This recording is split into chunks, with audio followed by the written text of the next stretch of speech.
Hello everyone, this is Al-Fadi and I want to welcome you back to a continuation of this video series entitled The Search for Muhammad. We've been debunking a number of historical documentation that are typically used to prove the existence of Muhammad.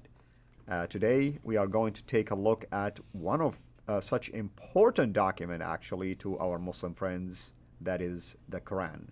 With me here to discuss this is our dear brother, Dr. J. Smith. Dr. J, so we've been debunking historical documentations or alleged historical documentations, but today you are going to also use the Quran itself. Yeah, the Quran. And this is something that would have to be here. If Muhammad did exist, he should be all through this book. What do you know about Muhammad in this book? Is he all through it?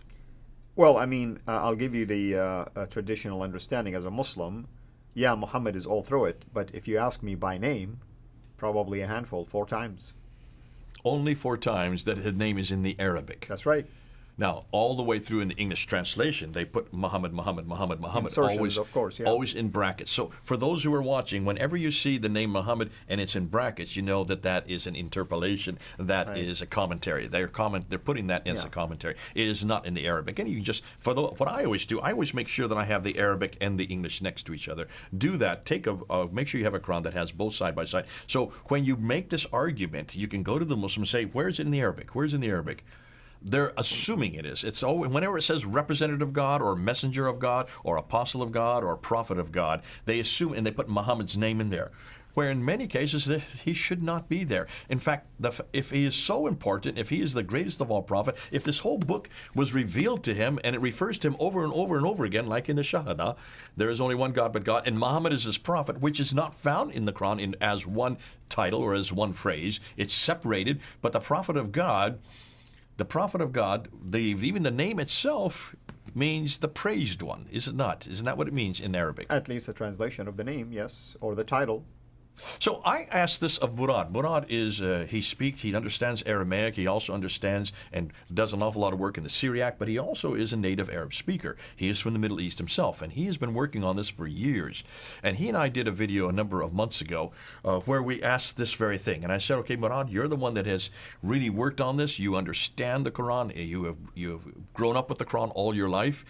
You know where these 4 references are. Let's look at the slide. Let's put the slide up there, and you can see the references there on the slide. There is Murad, a researcher from the Middle East and a native Arab speaker. And he says, Jay, do you really think that is Muhammad there? I mean, the Muhammad the man, when it refers to those 4 instances? Because there's only 4 instances.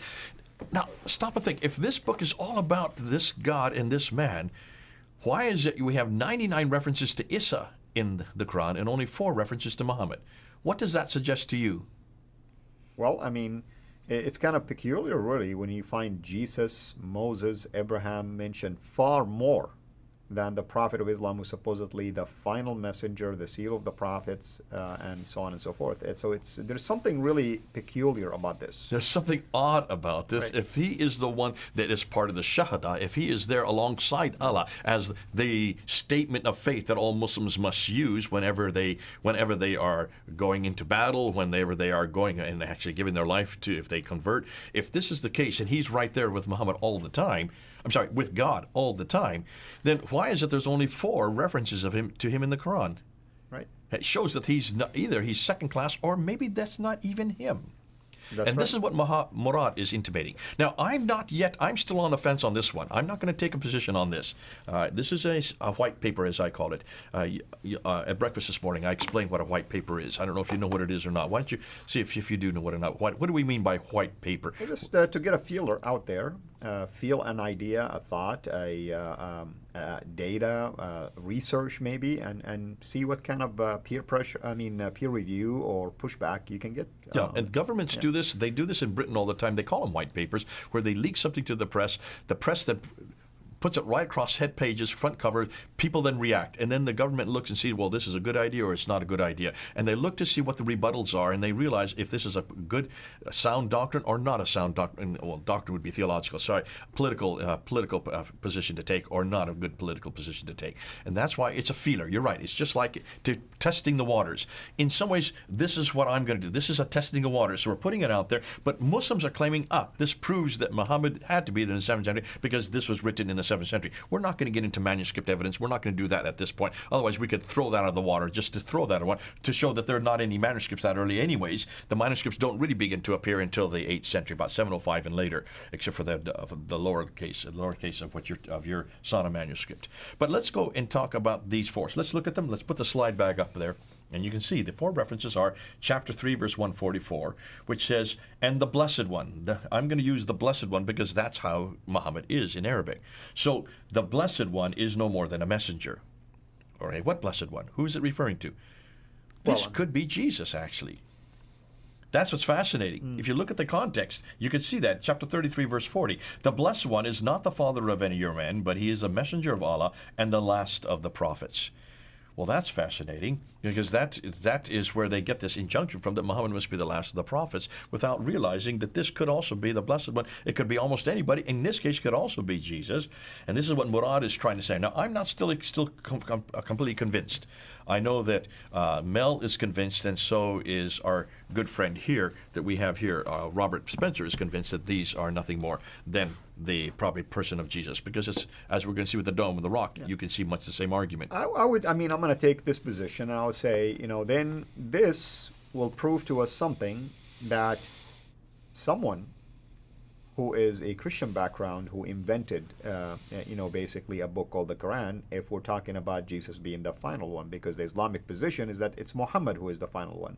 So we have this tension, and I agree with you that taking a final position on this is a little bit hard right now until you get to the bottom of how. Until you ask yourself, who is the one that takes a position that Muhammad is the final one? Where do you find that? That is found in the Sirah. That is found in the Hadith. That is found in the 9th century. That is found in Abbasid literature. But the Quran also does mention him. Here it mentions him, right, yes. Exactly. Unless you talk about the Spirit. So let's just take this on board. Does this prove that Muhammad is in the 7th century? No, because none of these are from the 7th century to begin with. Nonetheless, chapter 47, verse 2, and believe in that which is sent down to the Blessed One. Okay? Chapter 48, 29, the Blessed One is the messenger of Allah. So this could be anybody who is a messenger, anybody who is, twice as messenger of Allah, or who is the last of the prophet, or one who is sent down, the Blessed One. None of them refer to a person called Muhammad, is what Murad is saying. I'm on the fence on that. I'm not going to say yea or nay on that yet. They most likely refer instead to the Blessed One. Note that is what the word Muhammad means. Who could very well be Jesus. So his conclusion is, if this is not a man at all, then Muslims cannot use the Quran to support Muhammad's existence in the 7th century, and one of the foundational pillars of Islam begins to fall. So let's put it out there. Let's see how people come back to us on this. I'm not going to suggest that I'm holding steady to this.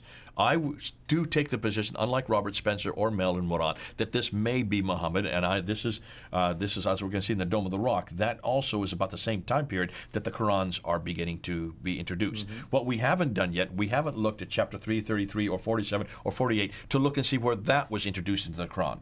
Could be these are all much later renditions, because we know that the Quran was still being introduced as late as 749. Well, we now know that about the Topkapi. The Topkapi, the latest dating for that is 749, 750, about the same time that the Abbasids introduced, which is fascinating, because even the type of script that is used there is the Abbasid script. It's called that for a name. Why is it named that? Because they are the ones who introduced that type of script. So there is much yet to be played out on the Quran. We're not doing that in these series. We're not looking at the dates on the Qurans or the manuscripts. What we are saying is these four verses could be much later. I would go with that myself, that these are much later verses that are added at a much later time, when Muhammad was a man that was being imposed. And this idea of Muhammad being a man really is only found in the inscriptions. Remember, we talked about that. The rock inscriptions only use that kind of reference to the man Muhammad from 730 on. That's the 8th century, and that's a good 100 years after Muhammad's death. So what we're saying here is, if we rely on these four verses in the Quran, there's a lot of question marks. Huge question marks, especially when you realize that these four verses are probably introduced after 730. Either the verse or the name itself. The name itself, actually, we're going to find is earlier. in the next episode. What I'm saying, the name inserted into these passages at a later time to apply to a person versus a description. No, of I'm going to Christ. say that is wrong because we're going to see in the next episode the Dome of the Rock. That's my view, and I'm going to stand to it. Okay, you can see we don't even agree. He and I don't agree on this. How can I sit there and talk with you? You don't even agree with me. But that's great. That's where and this is why everything we're doing, almost all the stuff that we're touching, is germinal. This is fascinating because until we know exactly when you can date these manuscripts, we won't be able to answer that question. Right. We can date the Dome of the Rock.